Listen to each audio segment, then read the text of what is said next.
রবীন্দ্রনাথ ঠাকুরের পলাতকা কাব্যগ্রন্থ থেকে আজকের নিবেদন, হারিয়ে যাওয়া। ছোট্ট আমার মেয়ে সঙ্গিনীদের ডাক শুনতে পেয়ে সিঁড়ি দিয়ে নিচের তলায় যাচ্ছিল সে নেমে, অন্ধকারে ভয়ে ভয়ে থেমে থেমে। হাতে ছিল প্রদীপখানি, আঁচল দিয়ে আড়াল করে চলছিল সাবধানী। আমি ছিলাম ছাতে, তারায় ভরা চৈত্র মাসের রাতে।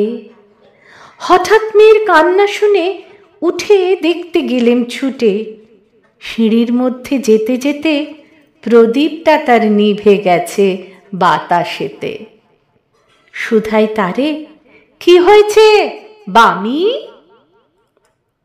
সে কেঁদে কয় নিচে থেকে, হারিয়ে গেছি আমি।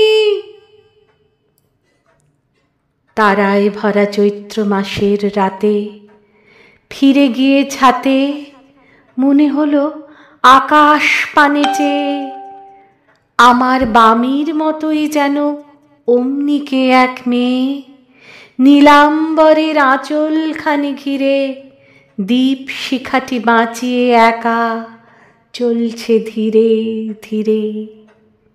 নিপ্ত যদি আলো যদি হঠাৎ যেত থামি, আকাশ ভরে উঠত কেঁদে, হারিয়ে গেছি আমি।